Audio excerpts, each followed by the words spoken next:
Megan Mills. Hi. Thanks for being on DAE TV. Yes, thank you for having me.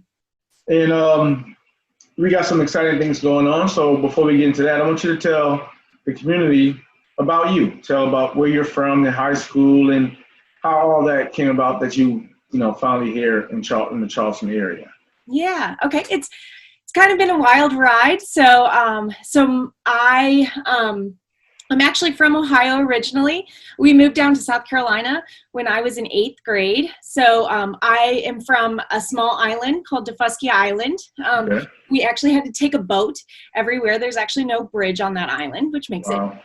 you learn to be very on time with that kind of thing. Right. But then I actually took high school into Hilton Head Prep, so I was able to take a boat everywhere.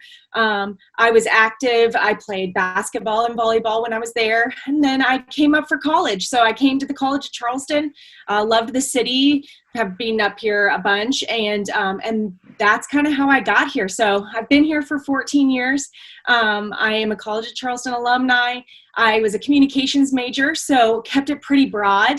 Right. Went into the hospitality industry, and then kind of the wheels started turning. I learned a lot more about the city of Charleston, and I actually met.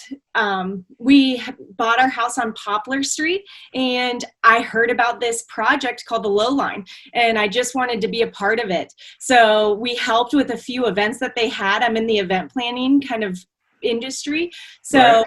kind of helped them with that, and was able to get on the board in 2016. And then I started in 2018 working for the Charleston Parks Conservancy. So Okay. I help with their community engagement, similar what I do with the low line. But I really love parks. I really love public space. These are really people care for their public space. These are an extension of their backyards. So people have fears of change, but they also are excited and they want it to be a gathering space for everyone. So Right. that kind of led me to where I am now. Right. And so you mentioned the Parks and Conservancy.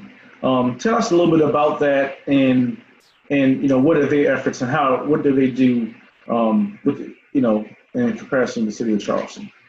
So, and here, wait, and I do want to make sure. So the Charleston Parks Conservancy is different than the Friends of the Lowline, just so you know. Right. But the Charleston Parks Conservancy, their mission is to connect people with their parks. So what we do is we really work in step with the city of Charleston, and we make parks beautiful. So we help neighborhoods fundraise and renovate parks to make them more horticulturally beautiful. We keep them beautiful through our maintenance program. So we have things like Garden in the Parks and Gather and Garden. We rely heavily on our park angels, which is our volunteers, and we help maintain the parks, help the city of Charleston do that, and then we make them fun. So we program through them. We have a teddy bear picnic, a light the lake, movie Right. night series. So we try to make Charleston parks fun.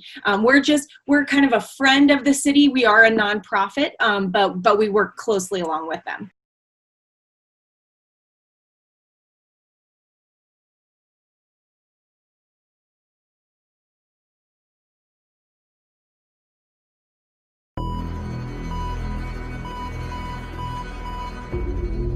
DAE TV, find out live.